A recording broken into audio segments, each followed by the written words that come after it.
Okay, good afternoon. So today we're going to deal with the brain and the cranial nerves. Actually, we are not going to deal with the cranial nerves today, but because this is part one of a topic which is called brain and cranial nerves, so we are going to deal with the brain, and then next time we're going to continue dealing with the brain plus the cranial nerves. So these are the principal parts of the brain. Probably you will find some other names in other textbooks related to embryology. I'm not going to deal with that. We want to simplify things. So we have the cerebrum. That is the cerebrum, which consists of two cerebral hemispheres. So this is the cerebrum, the entire cerebrum. It consists of two cerebral hemispheres, like half balls. In fact, they are like a quarter of a ball, but they call them hemisphere, half ball. And then there is in the center here, there is the diencephalon. So it's something like the diencephalon is hidden by the cerebral hemisphere. It's like the stem of a mushroom and is covered by the mushroom, something like that. So you will not be able to see the part of this stem, which is the diencephalon, unless you remove the cerebral hemisphere. Either you cut it like that, or and look at it from the side, or you remove the entire cerebral hemisphere. So that is the diencephalon here. You can see part of it. This is the thalamus, and here's the hypothalamus, as the name indicates, below. And then we have a small brain here, which is called the cerebellum. So cerebrum and then cerebellum means small brain. And then we have the brainstem. This is the stem. And the stem consists of, it's like a three-story building. It consists of a midbrain, pons, and medulla oblongata. Remember that the medulla oblongata passes through the foramen magnum to form the spinal cord. So that's how the spinal cord is connected to the brain. It's connected to the medulla, and then the pons, and then the midbrain, and then the diencephalon, and then we have the cerebral hemisphere. The brain is located in the cranial cavity. It is protected by the cranial cavity and also protected by other structures like the spinal cord. So it is protected by the meninges. We have the dura mater, the arachnoid mater, and the pia mater. And here the dura mater, unlike in the spinal cord, it has two layers. And in certain parts, these two layers separate from each other. As you can see here, this is a coronal section in this diagram. And you can see the green layer is the dura mater, and it is separating at certain locations, like here in the mid-sagittal plane, to form a venous sinus. Okay, we call it the superior sagittal sinus. So in many places, the dura mater separates and imprisons venous sinuses in between its two layers. These venous sinuses are important for the drainage of cerebrospinal fluid. Again, the term cerebrospinal fluid has been mentioned, but I'm not going to go into its details today. We're going to postpone that. How the cerebrospinal fluid is produced, how is it circulated, and how it drains to the venous system. We will deal with that next time. So just take it as such. These venous sinuses, some of them, they drain the cerebrospinal fluid. And remember, in the spinal cord, there was an epidural space that contains some fatty material and some venous plexuses. Here we don't have this wide epidural space, but the epidural space, there is an epidural space somewhere here, but this space is a potential space. It can only be enlarged when there is a bleeding, okay? Bleeding inside the cranial cavity, called epidural hematoma. So there are some differences, but again, as I said, that there is three layers, and in between the arachnoid and the pia mater, there is the cerebrospinal fluid. So you can see it here, the blue surrounding the brain, the blue area surrounding the brain is a subarachnoid space containing cerebrospinal fluid. If you have if you open the cranial cavity of a person and then you take his brain out, put it on the table, then the brain will flatten. Okay, it cannot hold itself. It's like a jelly. So being the brain being in the fluid, it floats. So the fluid is also important. It's the buoyant effect of the fluid is also important to keep the shape of the brain. Otherwise, the fresh brain is like a jelly. It cannot hold itself. As I just mentioned, that the brainstem is this trunk of brain tissue consisting of three parts: midbrain from above, then pons, and then medulla oblongata. Usually we use the term rostral and caudal here. So like the medulla oblongata is rostral to the spinal cord, but it is caudal to the pons, and the pons is rostral to the medulla and caudal to the midbrain, and so on. So these are the three parts, and these three parts, each one of them is connected to the cerebellum, the small brain behind, by a pair of what we call cerebellar peduncles. Peduncles means like pied means foot, so peduncles are small feet. So each one of them is connected by a pair. So we have 6 peduncles, 2 by 2 by 2. And obviously we call these peduncles superior, middle, and inferior cerebellar peduncles. So which peduncle connects the medulla oblongata to the cerebellum? It is the inferior cerebellar peduncle, okay?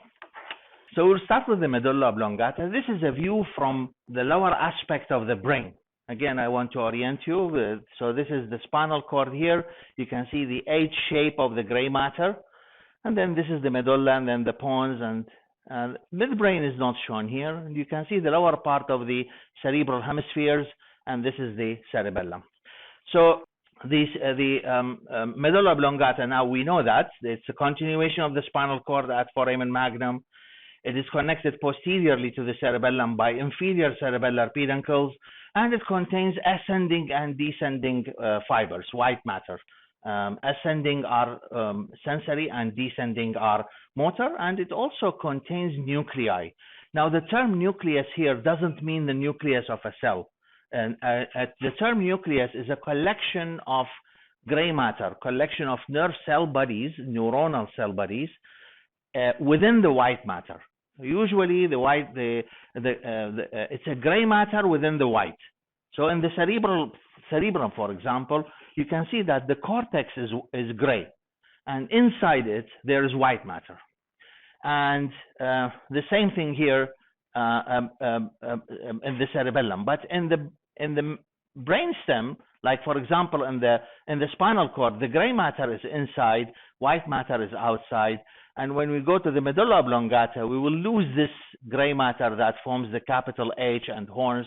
So we have multiple collections of gray matter. We call them nuclei.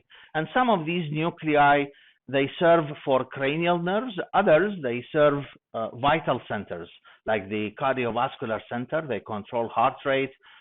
They control the diameter of blood vessels. Some of them, they constitute what we call the respiratory center that also extends into the pons. So that region of the brain is so critical. Injury might cause death. On the ventral surface of the medulla, means the anterior surface of the medulla, this is a cross-section in the medulla here, so showing the anterior part in 3 dimensions. So on the anterior surface, you can see that there are 2 prominences, one on either side of the midline. They probably look like pyramids. That's why they call them the pyramids. So we have pyramids here. What is deep to the pyramids is a tract, white fibers, okay, called pyramidal tract, And these fibers, actually, they arise from the cerebral cortex and are projected to the spinal cord. So this is what we call the corticospinal tract. And you can see here that this pyramidal tract, most of it decussates. This is probably a new term I'm using now. Decussation means it crosses to the other side. And this is not the only tract that decussates. There are many other tracts in the body that decussate. They cross to the other side. And by this way, one part of the brain controls the other side of the body, or one part of the brain receives impulses from other side of the body, sensations or from other side of the body. So this is a general. Why this happens, I don't know, but this is a general feature of this central nervous system, crossing of fibers from one side to another, what we call decussation. So the ventral surface of the medulla, as you can see it here, it's characterized by the presence of these pyramids. This is not the medulla, this is the pons. And then The dorsal surface of the medulla, the back of the medulla, you can see, it's so complicated, but there are two prominences here, and they receive, again, two fascicles, which are called fasciculus gracilis and fasciculus cuneatus. So these are new names. We are going to learn more about them later on when we deal with the sensory system. These are for sensations, but which type of sensations? They are for touch, pressure, vibration, and proprioception. By the term proprioception means the sense of position in space.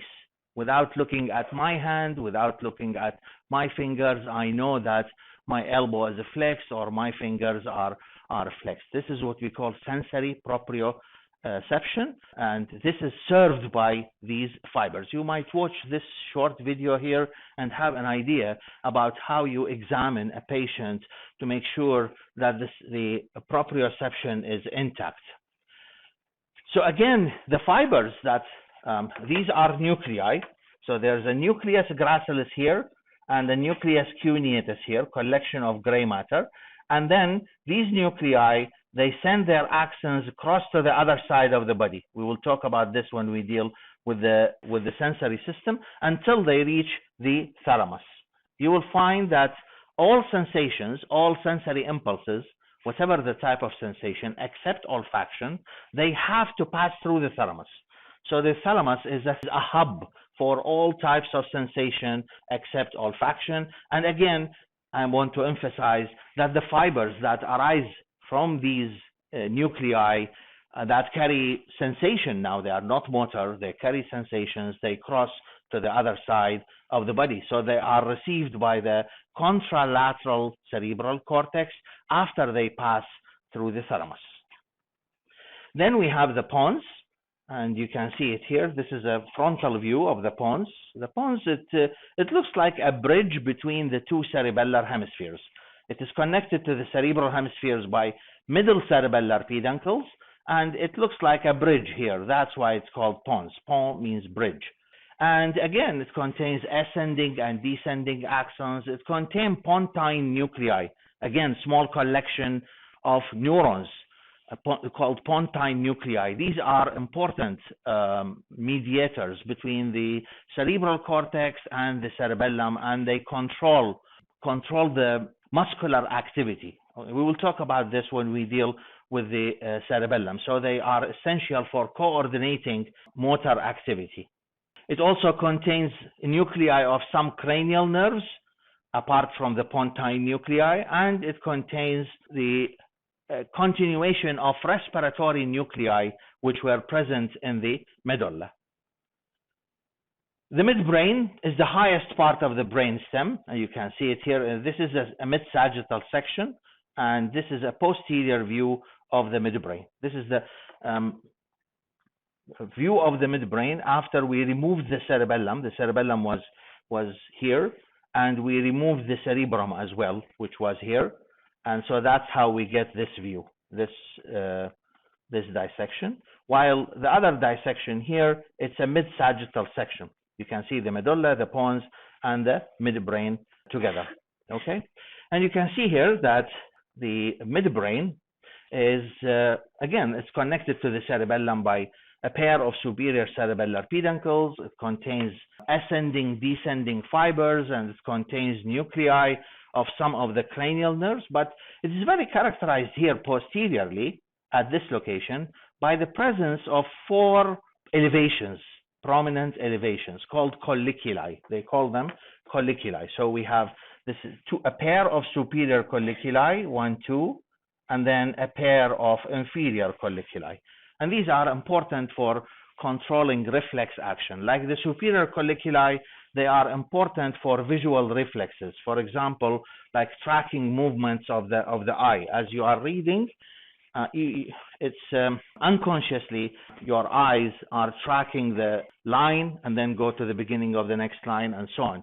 It's the same thing as you are watching a tennis match. So you don't know that, but if you look at the spectators, you will find that their eyes are moving right and left. So it is this superior colliculi that control this visual reflex. The inferior colliculi is part of the auditory pathway, and it is said that it controls what we call the startle reflex. Have you experienced the startle reflex before?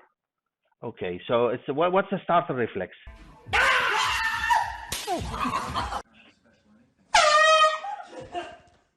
you serious? Watch! I'm watching it! You're on Instagram! I'm on Instagram! You have a problem! Look at you! So it is a sudden movement of the head and body that occur when you are surprised by a loud noise. The midbrain has something in the middle. It looks like the central canal of the spinal cord. It's here. They call it the cerebral aqueduct. Aqua means water, so it's a duct of water. It's like the Roman aqueducts, which were designed hundreds or thousands of years ago to deliver water to the baths of Rome. So they call it aqueduct for the cerebrospinal fluid. It connects the third ventricle to the fourth ventricle. Again, I'm talking about something that I haven't covered completely. We're going to cover that later on. But this is there's a very small segment, narrow segment, which is called the cerebral aqueduct, and it passes through the midbrain. It looks like a central canal of the spinal cord. So if you look at this section here of the midbrain, this is a characteristic section of the midbrain, you will find that the cerebral aqueduct is like the central canal of the spinal cord. And you can find again that these are superior colliculi. Of course, we cannot see the inferior colliculi because they are at a lower section. But the most striking feature here that we can see is that we have cells that are dark in color. So this is called the substantia nigra. They contain melanin pigment and they are black in color. Okay, that's why they are called nigra, substantia nigra. And the axons of these cells project to a region of the cerebrum, which is called the basal nuclei. And if these cells are incriminated, they will be lost in people with Parkinson's disease.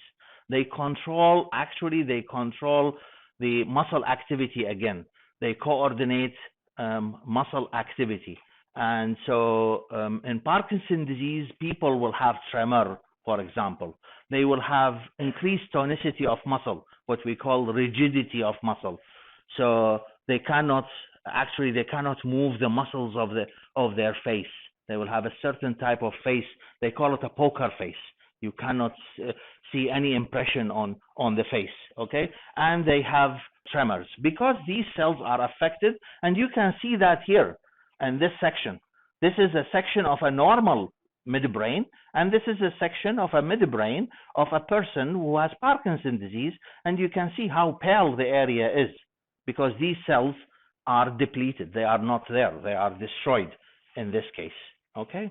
So this is very important for control of motor activity, the substantia nigra. And then we have a structure here which is called the reticular formation. In fact, the reticular formation is, I don't want to go into details of reticular formation, but as the name indicates, reticulum, it's like a network of small nuclei that are dispersed along the entire length of the brainstem. And it has a sensory component and a motor component. It is ill-defined, but it is important. The sensory part of it is important for consciousness, attention, and alertness. So it receives impulses, auditory impulses, visual impulses, somatic impulses like touch, pain, temperature. And I hope that this part, which is called the reticular activating system, this part, you are using this part now because this is important for attention and alertness. Okay, if it is not used, then you will feel sleepy. Now let's move to the diencephalon, and this is another part of the brain. Now we finished the brainstem, and I'm moving to the diencephalon, which consists of the thalamus and the hypothalamus. And the thalamus is connected posteriorly here to a very small gland that looks like a small pine tree or a pine seed, and that's why it's called the pineal gland. We're going to talk about this gland when we deal with the endocrine system. And then below the thalamus is the hypothalamus, and then again the hypothalamus is connected to another gland, which is called the pituitary gland. So there are two glands connected to the diencephalon. One to the thalamus, this is the pineal gland, and one to the hypothalamus, and this is the pituitary gland. Look at the thalamus here. These are two thalami because on each side there is a thalamus, and in between these two thalami in the midline there is the third ventricle. Again, I'm going to talk about the third ventricle containing CSF later on. It looks like an egg on either side, and it contains multiple colors. Actually, it's not colored in life, but the colors indicate the multiple nuclei.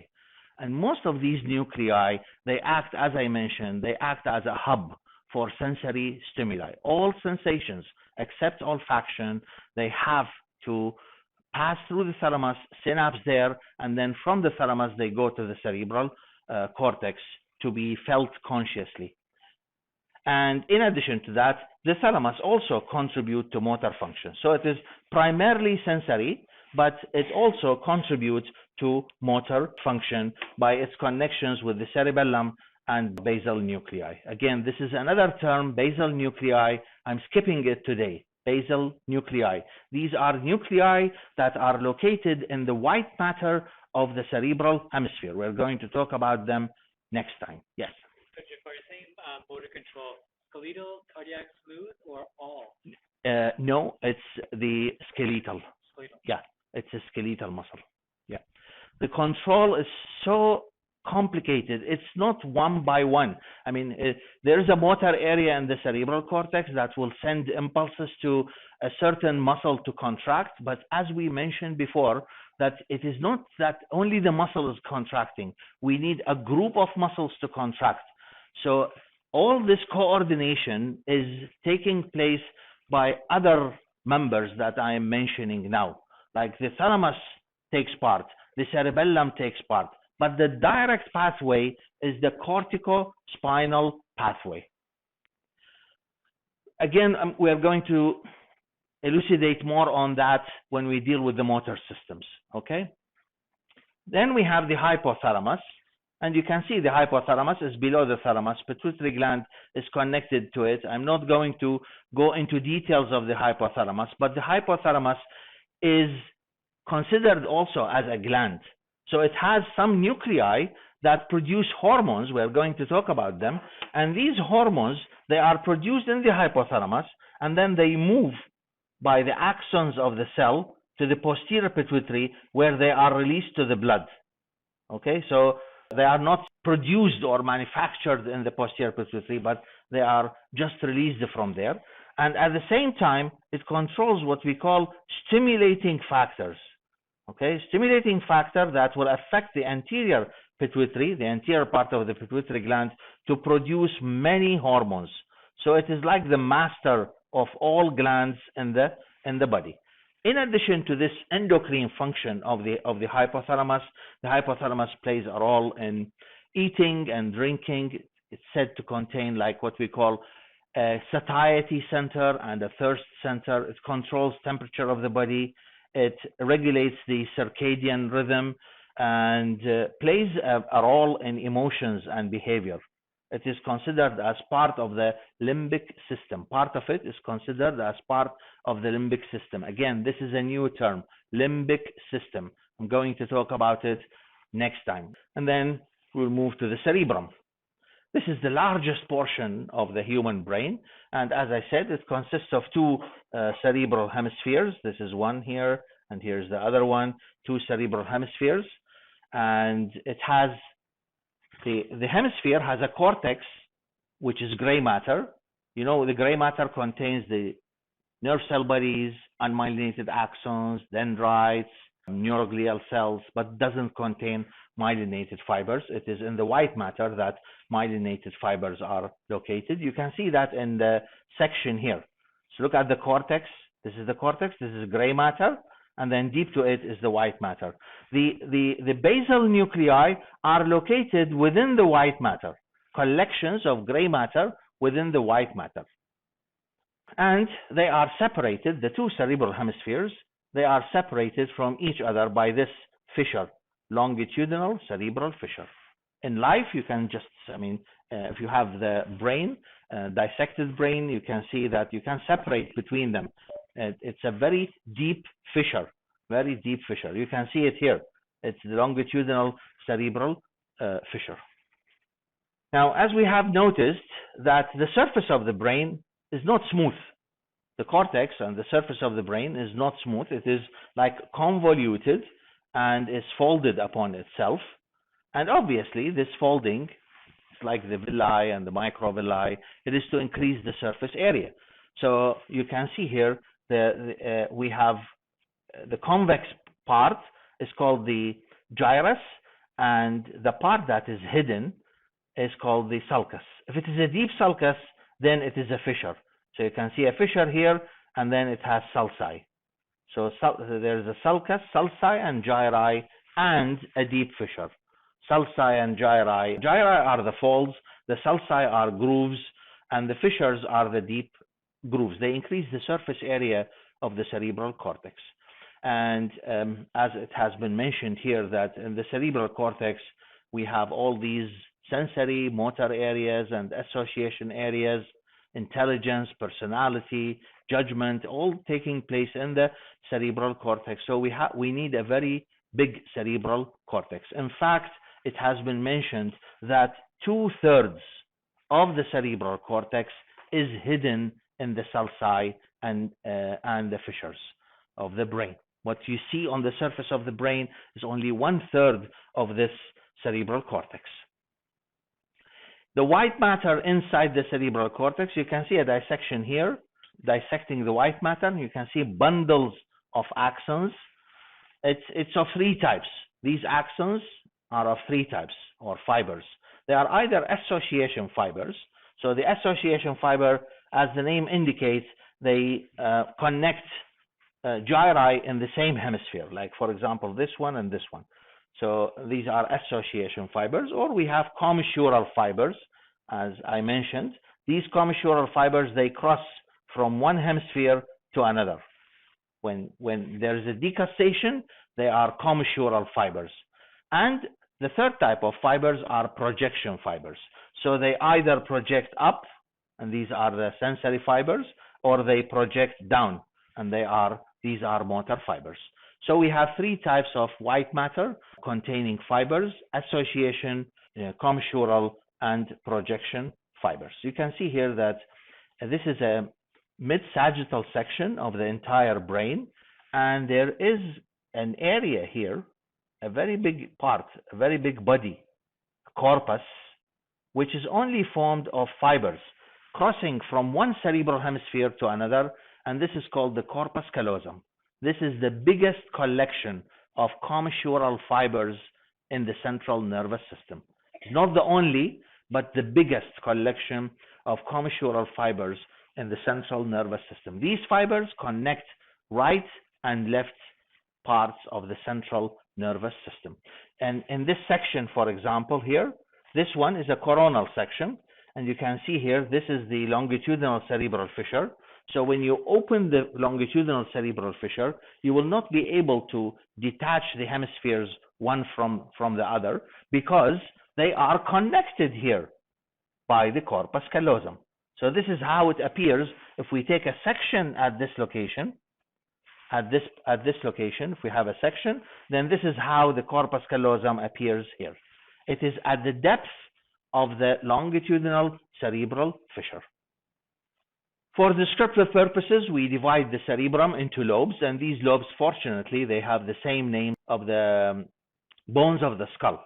So we have the frontal lobe, the parietal lobe, occipital lobe, and temporal lobe. You can see them here.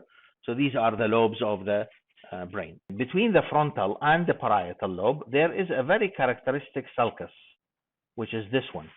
They call it the central sulcus, and this is an important sulcus, not only because it is useful as a landmark between the frontal and parietal lobes. This is the frontal lobe, and this is the parietal lobe, but because the gyrus in front of it and the gyrus behind it, they serve important functions. So the one in front of it, it serves for motor function, and the one behind it, it serves for sensory function. If you are asked to name these gyri, then what are you going to name this gyrus, which is in front of the central sulcus? Precentral gyrus, easy. And the other one is the postcentral gyrus. So the precentral gyrus is located in the frontal lobe, and it is what we call it the primary motor area. It is from here that parts of the corticospinal pathway arises. The fibers that descend down to the spinal cord and control voluntary motor activity. And this is the sensory cortex, the primary sensory, or we call it somesthetic area. It receives sensations like pain, touch, temperature, vibration, proprioception, pressure. So all these sensations are received in this area. Okay. And then we have another sulcus here, which is called the lateral sulcus, and this separates between the temporal lobe and the frontal lobe. Posteriorly, we have the occipital lobe. The separation between the occipital and parietal lobe is not clear on the lateral surface of the brain. But if we go to the medial surface of the brain, this is the medial surface, you can see that there's a very clear sulcus here between the parietal and occipital lobe. So that's why they call it the parieto-occipital sulcus. So that's how we differentiate between these two lobes, parietal lobe and occipital lobe. Parieto-occipital sulcus. And again, you can see part of the central sulcus here, but most of the central sulcus is present on the lateral surface of the brain. Now, can you see this structure that looks like hidden? This part. This is a hidden part of the cerebral cortex. How can we reach this part? We have to separate the lateral sulcus. We separate the frontal and parietal lobes from the temporal lobe, and then we can see this hidden part of the brain. This hidden part here, that's the hidden part. We have removed part of the frontal lobe here. We have removed part of the temporal lobe here. And so we can see that there is an island of cerebral cortex hidden in the depth of the lateral sulcus. So that's why they call it the insula. Insula means island. And it has some, actually, they are still investigating its function, but usually most of the, many textbooks, they attribute to it functions like visceral sensation, taste, balance. These are some of the functions of this insula. You can see it here. This is a coronal section. I'm cutting the brain like this and looking at it from this, looking at it from this side. That's my eye. So that's a coronal section. You can see the longitudinal cerebral fissure now, the corpus callosum. That is the lateral sulcus here and lateral sulcus there. And if you separate this lobe from this lobe, then you will be able to see the insula. Here, that's the insula. And these collections of gray matter here are the basal nuclei. I will come back to them next time to have a full idea of the relation of structures together. But it's good to know, to start recognizing them from now. And you have to recognize them because in the video, there are sections of the brain. So there are coronal sections, horizontal section, and sagittal section. It's not only three-dimensional view of the cerebral cortex. As I mentioned that the cerebral cortex has different functions. Now we know that there are sensory areas. As I mentioned, an example is the postcentral gyrus. There is a motor area. An example is the primary motor area, which is located in the precentral gyrus. But in addition to that, there are multiple other areas. Probably they are either unrecognized or they are attributed as association area. They are not motor, they are not sensory.